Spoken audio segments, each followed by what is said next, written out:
Welcome, Joel. How are you? I'm great. How are you doing? Good. I understand you just came back from a little trip, a couple of trips of warmer climates than Vancouver. You want to talk about that for a minute?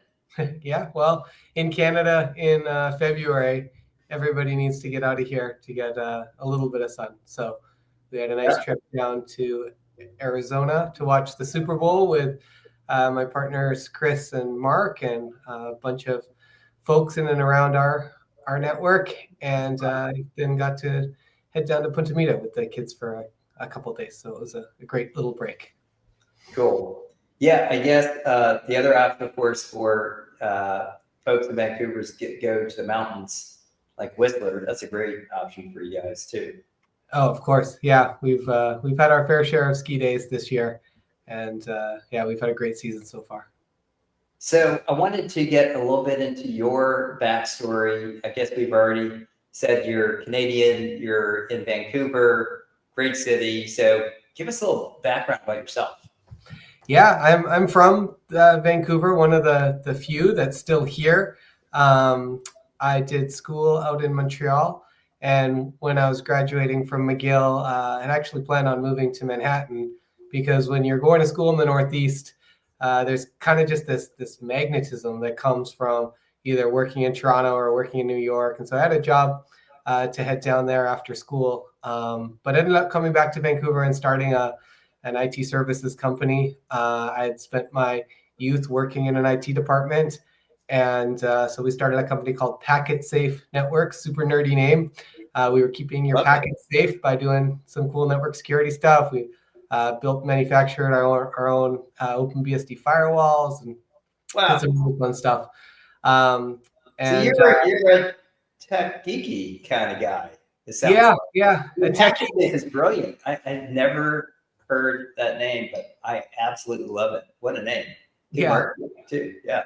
Well, you know what? It turned out there was a lot better marketer in our market, and that was Chris Day, and he had called his MSP Fully Managed, which is still, Okay. I mean, I try and find a better name for an MSP than Fully Managed. It is Yeah. just awesome.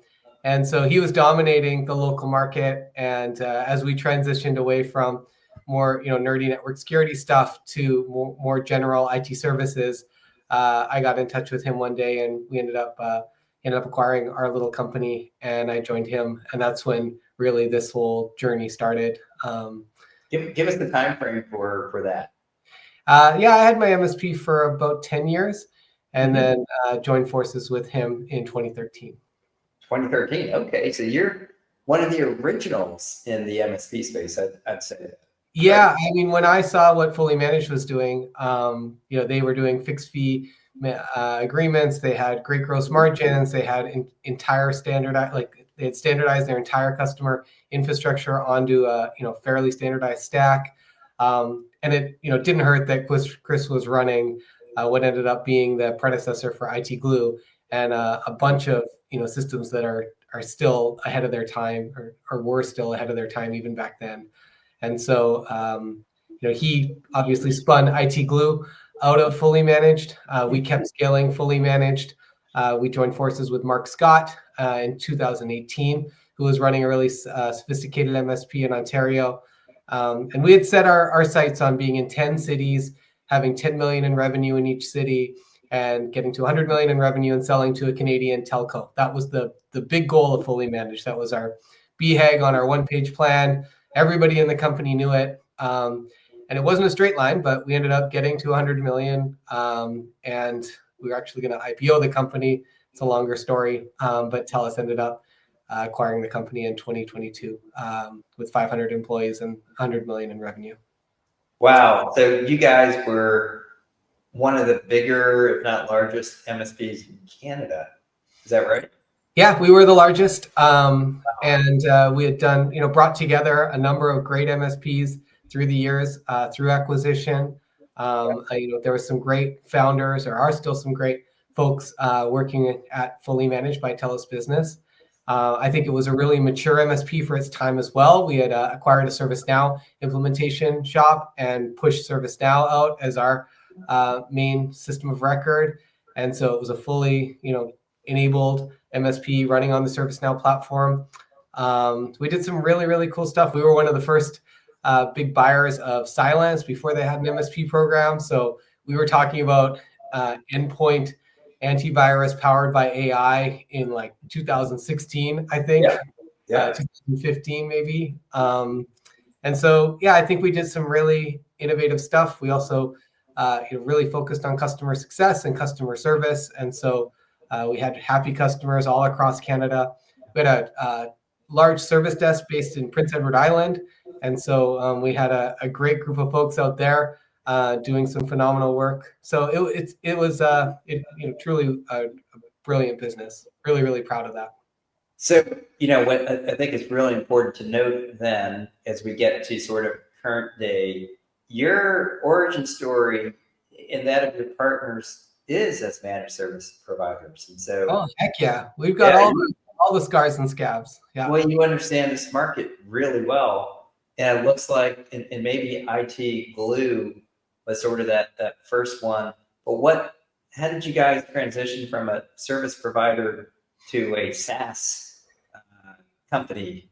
Yeah. Well, walk us through that.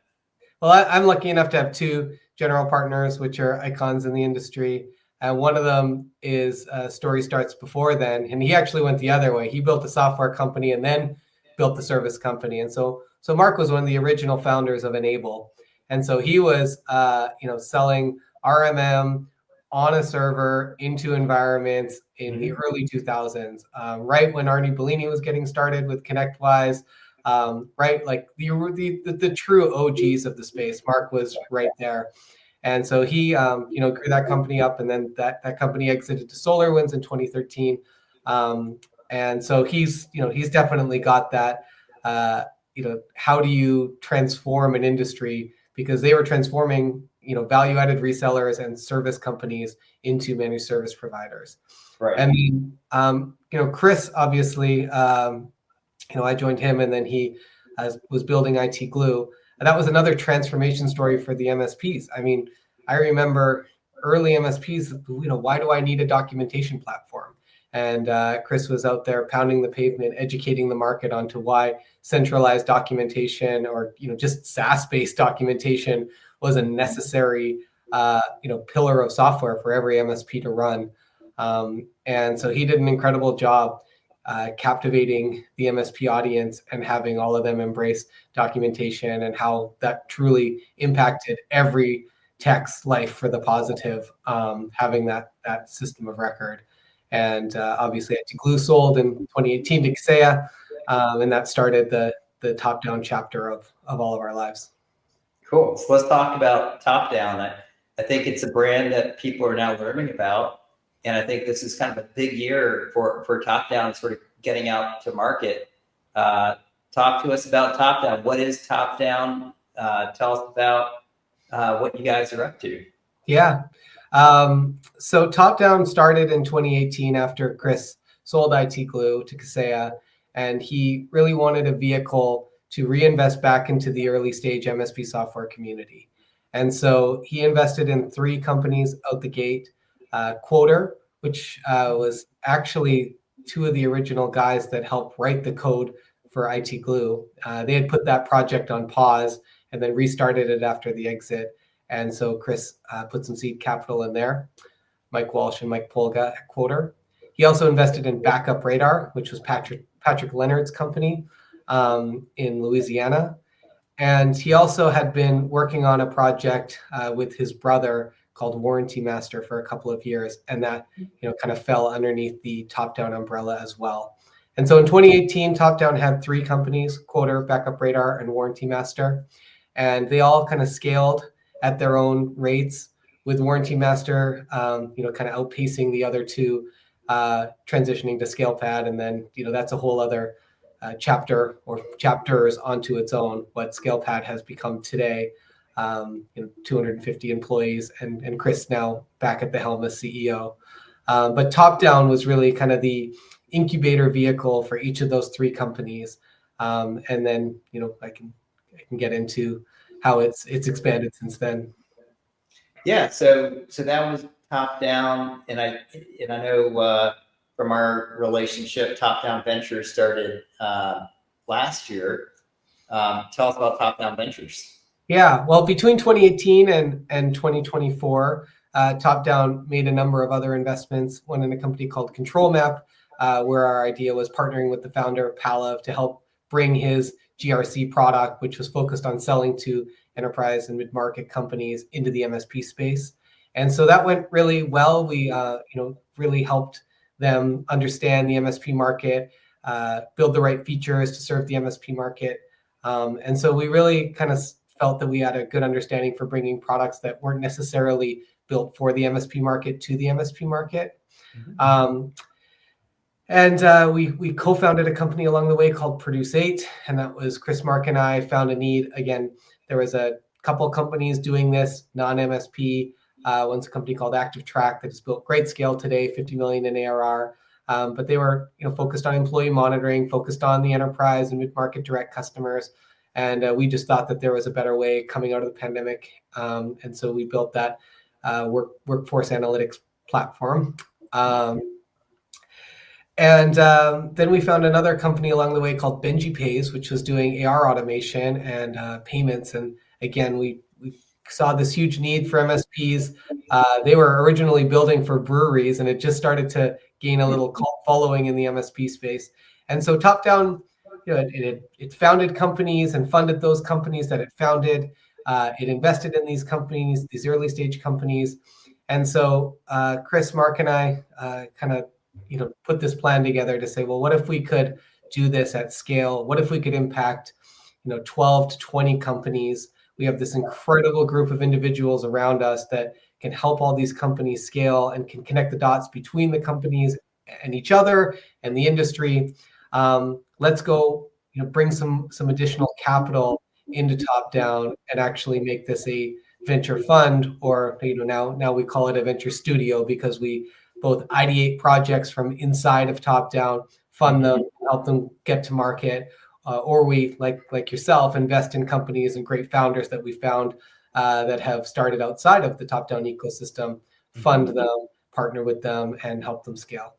And so we officially put on our Patagonia vests, became a venture capital fund, and we ended up closing the first round of commitments in October, completing our 3 investments in Q4 of 2024, and are now off to the races, hiring our first principal and expanding the team and looking and closing new investments and new commitments of capital throughout 2025. And as you alluded to, one of the investments TopDown Ventures made was in ThreatMate. And frankly, it's that backstory that you shared which sold us on TopDown as the right lead for our seed round. And I'll tell you, for all the folks that are listening to this from the MSP space, many entrepreneurs in that space, listening to that background, understanding that that domain knowledge and translating that into products that scale, right, is such a great background for investing versus say just finance guys looking for good opportunities. So that's a really great story. Thanks for sharing that with us. I'm going to switch gears a little bit here, and with all of that background, and I know you've got to be talking to lots of companies as well as you said, creating companies from inside of TopDown.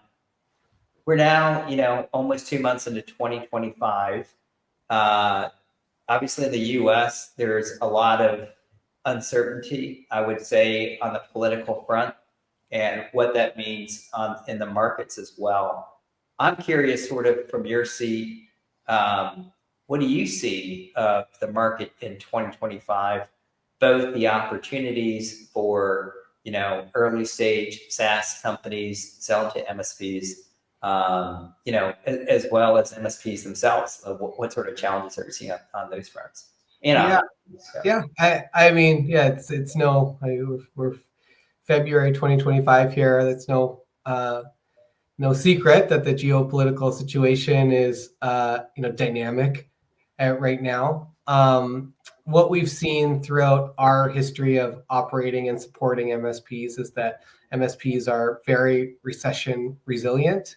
And so, not that I don't know if anybody's forecasting an imminent recession today, but what I would say is, whether you call it recession, downturn, instability, MSPs tend to thrive in chaos simply because they are the rock to all these small and medium businesses that have nowhere else to turn when it comes to this rapidly changing IT environment that they exist in. And Right. so, we said it in 2008. We said it again in 2022, 2020. In these times of chaos, MSPs are, they're forced to stand up and say, this is how we're going to support you, and this is how we're going to help you grow, or this is how we're going to help you manage through this period. And so we're just super proud of the industry during those times, as well as building software and supporting software companies that can help them thrive during those times and bring value down to their end customers. So the second part of the question, what opportunities exist for early stage or MSP software companies in this environment? Well, I could talk about this topic for a long time, but essentially, we do think that the MSP industry moves a little slower than the enterprise software and the consumer direct software markets. And so we have a little bit of time to kind of watch what happens, watch what ServiceNow does, watch what Workday does, watch how Salesforce responds, watch how Slack brings AI into their platform, and calibrate what are the right solutions to bring forward to MSPs and their customers. And so we've watched, we think about the 3 or 4 horizons that we've gone through as MSP software has evolved. And infrastructure and cloud, and then cybersecurity, and now kind of productivity and AI. Those are very clear horizons of software that are required, but MSPs are required to absorb, understand, and then bring down to their customers. And so right now we think that there's still a lot of wood to chop, even on cloud. There's a tremendous amount of work to do for the end markets on cybersecurity. And forward, productivity and AI are the future of value that MSPs can bring down to their customers. Yeah, a couple of takeaways I have from that is, number one, most of what MSPs do in terms of IT services is not discretionary spend, right? So to your point around recession resilient, their customers will still need the lights on, they'll still need the networks working, they'll still need to be able to manage systems and software, and we'll count on their service providers to do that because they've outsourced that capability. The second on the trending, in cybersecurity, where I built my career, I've never seen a year where the adversary sort of said, "Hey, I think I'm going to hold back this year. Maybe give these guys a break." The adversarial capabilities seem to grow every year, right? And defenses don't necessarily keep pace, so there's always that opportunity. And of course, adversaries have really figured out how to monetize their tactics, which of course means businesses need to be protected. So we also tend to think of cybersecurity as recession resilient as well. So very, very good space to be in. And then the third comment I have on that is around automation and AI, right? And I think anyone in the space at every single conference pretty much is what you hear, right? It's automation, AI, and cybersecurity. Those are, the key buzzwords. There's a bunch of companies, and I really thought that comment you made around, hey, we've got a little bit of time to see how things shake out by observing what goes on in the enterprise space, because we know MSP space, they're going to lag enterprise by some period of time. It's sort of an insightful thought there as companies are, looking to jump into AI and automations. Like, the MSPs will probably lag the enterprise market a little bit there. Yeah, and there's other functions that exist in outside of the MSP ecosystem that have yet to make their way into day-to-day MSP services and nomenclature, like customer success. It's a very standard part of any SaaS company is thinking about how your customers are successfully utilizing this product. And that's an evolving concept in the MSP space that is kind of flooded with account management and VCIO type language. And that's what ScalePad's doing a phenomenal job kind of narrowing in on. And so there's lots of if you're an evolving MSP and you want to figure out where to take your business, there is so many great resources and trends that are right at your fingertips to just kind of model yourself after. And I think that's one of the great things about building and investing in early stage companies in the MSP space is that you don't need to come out with the next crazy enterprise security feature to be competitive and have a story. There's just basic principles of business management or security or cloud management that need to be applied to still the vast majority of end customers out there that MSPs serve. All right, so last topic, 2025. You mentioned a bunch of investments you made the last quarter, 2024. Is the checkbook still open? Are you guys still making investments in 2025? Yeah, and well, if you're an entrepreneur, how do they get in touch with you? Yeah. Well, I think first I want to highlight, I haven't had a chance already, just how thrilled we are to be partnered with you and your team on this.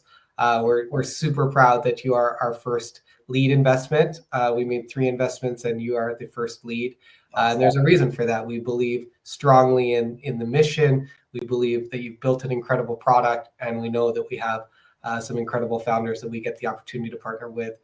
You also, opened your arms and embraced us and our MSP, kind of depth and the value that we can bring in a partnership with you guys. So we're super thrilled to be partnered with ThreatMate at TopDown Ventures and the other firms that came along in the round with Blue Ventures and Runtime Ventures. For 2025, of course, we are excited. We want to make, like I said, 12 to 20 investments in this space. And so we've got lots of folks in all 3 horizons that we talked about: cybersecurity, productivity, and AI, cloud, that are just phenomenal operators, founders, ideas, everything from pre-seed to early Series A. We have kind of a wide range that we get to play with.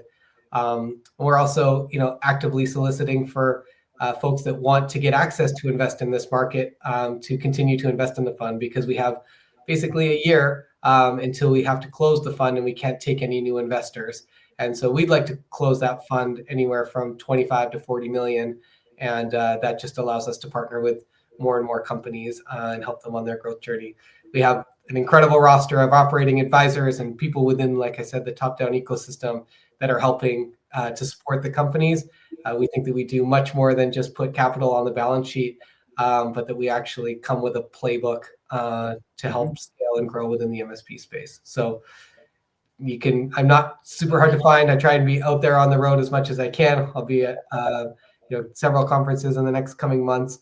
But just come to topdown.com and send us a note or email me, joel@topdown.com, and we'll start chatting. Yeah, and to back up some of the comments there, I think one of the things that I've been super impressed with, being an operator, I have a great deal of respect for other operators who have sort of walked in my shoes, been through those challenges, have had to make hard decisions and found a way to succeed through challenging circumstances, because we all know it's never a straight line up and to the right.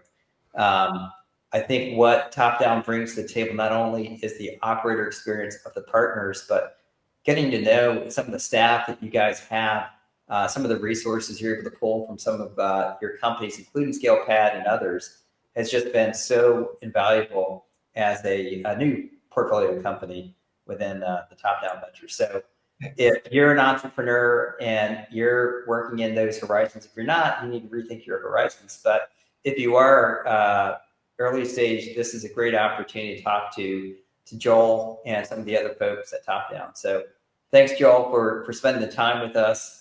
Excited to work with you guys this year to win this market. We're really, really excited.